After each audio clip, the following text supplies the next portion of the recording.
آپ دیکھ رہے ہیں مسائل کا حل چینل۔ ہے مختصر 4 آیات ہیں اس کی ٹوٹل، اور 4 آیات کا جو مفہوم ہے اور ان 4 آیات کی جو فضیلت ہے یہ پڑھنے والے کو پتہ ہے یا اس لکھنے والے کو پتہ ہے، یا جو بندہ اس سے محبت رکھتا ہے اس کو علم ہے۔ اس سورت کا ترجمہ بھی آپ سن لیں، یقیناً آپ نے پہلے بھی سنا ہوگا۔ تو فذکر فإن الذکریٰ تنفع المؤمنین، نصیحت جو ہے مومن کو فائدہ دیتی ہے۔ اللہ فرماتے ہیں اے پیغمبر صلی اللہ علیہ وسلم، اگر یہ ہمارے نسب نامہ کے بارے میں سوال کرتے ہیں تو ان کو کہہ دیں، کل کہہ دیجئے اللہ احد، اللہ بولے نا، اللہ ایک ہے۔ اللہ فرماتے ہیں نبی آپ ان کو بتا دیں اللہ ایک ہے، احد واحد ہے، اللہ الصمد، اللہ بے نیاز ہے، اللہ بے نیاز ہے۔ ترجمہ یاد رکھا کرے، چھوٹے بندہ نماز میں جب پڑھتا ہے ترجمہ ہی سامنے رکھ لینا تو لذت اور سرور انسان کو ملتا ہے، ایک لطف آتا ہے قرآن سننے میں بھی پڑھنے میں بھی۔ جب انسان کو تھوڑا سا بھی ترجمہ ایک آیت کا بھی آتا ہو نا تو اس کے مطابق بندہ سنے۔ اللہ الصمد، اللہ فرماتے ہیں پیغمبر صلی اللہ علیہ وسلم انہیں بتا دیں اللہ بے نیاز ہے، ہر چیز سے بے نیاز ہے، کھانے سے بے نیاز ہے، پینے سے بے نیاز ہے، حاجت سے بے نیاز ہے۔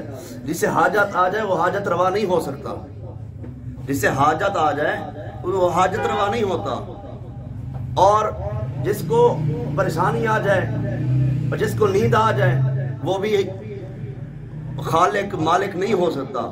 لا تأخذہ سنۃ ولا نوم، اللہ ہر چیز سے مبرہ ہے، کیا ہے؟ پاک ہے، بے نیاز ہے۔ آگے اب اللہ ان کو مزید جواب دے رہے ہیں، لم یلد ولم یولد، نہ اس نے کسی کو جنا، ولم یولد، نہ وہ کسی سے جنا گیا۔ بہت بڑی اللہ رب العزت نے یہاں پر ایک بات بیان کی، اور تین گروہوں کی نفی کر دی اللہ نے۔ کون سے 3 گروہ؟ پہلا گروہ یہودی، وقالت الیہود عزیر ابن اللہ، یہودی کہتے ہیں عزیر اللہ کا بیٹا ہے۔ وقالت النصارى مسیح ابن اللہ، عیسائی کہتے ہیں عیسیٰ اللہ کا بیٹا ہے، نعوذ باللہ۔ اور مشرکین مکہ کہتے تھے یہ فرشتے اللہ کی بیٹیاں ہیں، نعوذ باللہ۔ اللہ فرماتے ہیں لم یلد، اس نے کسی کو نہیں جنا، ولم یولد، وہ کسی سے جنا نہیں گیا۔ مطلب جس کی اولاد ہو وہ اولاد سے مجبور ہو جاتا ہے، اللہ کسی سے مجبور نہیں ہے۔ ساری دنیا بے نماز بن جائے اس کا کچھ نہیں کر سکتی، ساری دنیا جنگ کرنے پہ آ جائے اس کا کچھ نہیں بگاڑ سکتی، ساری دنیا اس کی مخالفت شروع کر دے، ذرہ برابر بھی اس کی شان میں، اس کے مقام میں ذرہ برابر بھی کمی نہیں آ سکتی۔ لم یلد، کسی کو اس نے جنا نہیں ہے، ولم یولد، اور نہ وہ کسی سے جنا گیا۔ بندہ زیادہ مجبور ہوتا ہے نا اولاد کے آگے یا ماں باپ کے آگے، مجبور ہوتا ہے نا انسان، ماں باپ کی مان لیتا ہے یا ماں باپ اولاد کی مان لیتے ہیں، مجبور ہوتا ہے۔ اللہ کو کوئی مجبوری نہیں ہے، ساری دنیا اس کی مخالف ہو جائے، یہ ساری دنیا اس کی عبادت شروع کر دے، اس سے اس کو کوئی فرق نہیں پڑتا، کیونکہ نہ وہ کسی سے مجبور ہو سکتا ہے نہ اسے مجبور کیا جا سکتا ہے، وہ تو بندے کی اداؤں سے محبت کرتا ہے۔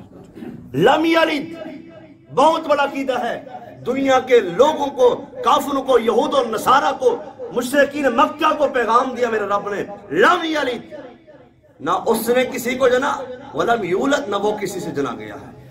اب آگے پھر ایک اور اللہ رب العزت نے پیغام جاری کیا، ولم یکن لہ کفوا احد، اس کا کوئی شریک نہیں ہے، اس کا کوئی شریک نہیں ہے، اس کا ثانی نہیں ہے، اس جیسا نہیں ہے۔ ہم عبادت اس کی کرتے ہیں جس کی مثل کوئی نہیں ہے، لیس کمثلہ شیء، اللہ نے خود قرآن میں کہا کہ میری مثل ہے ہی کوئی چیز نہیں، اور یہ ہمارا مومنوں کو کیا ہے، یہ عقیدہ ہے۔ اور سورۃ اخلاص میں اللہ رب العزت، اب اس کی فضیلت پہ آ جائیں، آقا علیہ السلام فرماتے جس بندے نے ایک دفعہ سورۃ اخلاص کی تلاوت کی اخلاص کے ساتھ، محبت کے ساتھ، اللہ رب العزت اس بندے کو قرآن کے 10 سپارے پڑھنے کا ثواب عطا فرما دے گا، ایک دفعہ پڑھنے سے۔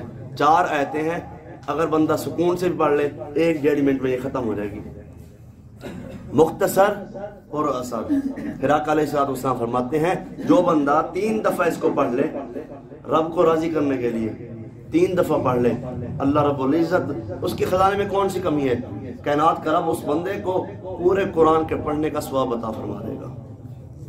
چھوٹی چھوٹی نیکیاں بندہ اس کو کہتا ہے یار یہ بھی کوئی نیکی ہے، یہ نیکیاں کام آئیں گی۔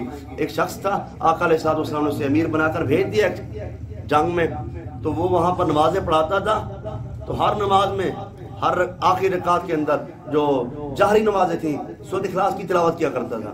شکایت لگائی آقا کو صحابہ نے آ کر، اللہ کے نبی یہ ہر نماز میں سورۃ اخلاص کی تلاوت کرتا ہے، اس سے پوچھیں یہ کیوں کرتا ہے ایسے؟ تو آقا علیہ السلام تم اس سے پوچھو یہ کیوں کرتا ہے۔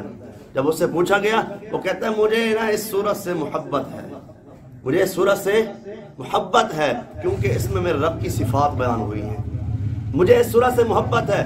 جب صحابہ نے بتایا حضور کو تو آقا علیہ السلام فرماتے ہیں ابھی جبرائیل آئے تھے اور جبرائیل امین بتا کر گئے ہیں کہ اللہ رب العزت اس سورت کی وجہ سے بھی اس سے محبت کرتا ہے۔ جو بندہ رب کے قرآن سے محبت کرتا ہے پھر رب بھی اس بندے سے محبت کرتے ہیں، رب اسے گرنے نہیں دیتے۔ جس کو رب تھام لے پھر وہ بندہ گرتا نہیں ہے، جس کو رب گرا دے وہ چاہے لوگوں کے دلوں میں اس کی جگہ بن جائے، لوگوں کی نظروں میں اس کی جگہ بن جائے، پھر وہ گرا ہوا ہے۔ جس کو رب تھام لے، جس کو رب نہ گرنے دے، یقیناً وہ شخص عظیم ہے۔ یہ سورت کی تلاوت کیا کریں، قرآن سے محبت کیا کریں، اللہ صبح شام قرآن کی تلاوت کیا کریں۔ اللہ مجھے اور آپ کو صحیح معنی کے اندر قرآن و سنت پر عمل کرنے کی توفیق عطا فرمائے۔ اللہ رب العزت جتنے مسلمان بیمار ہیں سب کو صحت والی ایمان والی لمبی زندگی عطا فرمائے، جتنے پریشان حال ہیں سب کی پریشانیاں دور فرمائے، جتنے مسلمان مصیبت کے اندر ہیں اللہ تمام مسلمانوں کی مصیبتوں کو دور فرمائے، فلسطین کے مسلمانوں کی مصیبت کو اللہ دور فرمائے، اللہ غزہ کے مسلمانوں کو مضبوط بنائے اور ان کی نیکیوں کو، ان کی شہادتوں کو قبول فرمائے، اللہ ان کے درجات بلند فرمائے۔ مولا کریم مسلمان جہاں کہیں مظلوم ہیں، فلسطین کے اندر، کشمیر کے اندر، برما کے اندر، جہاں کہیں مسلمان مظلوم ہیں اللہ سب کی مدد فرمائے۔ وآخر دعوانا ان الحمد للہ رب العالمین۔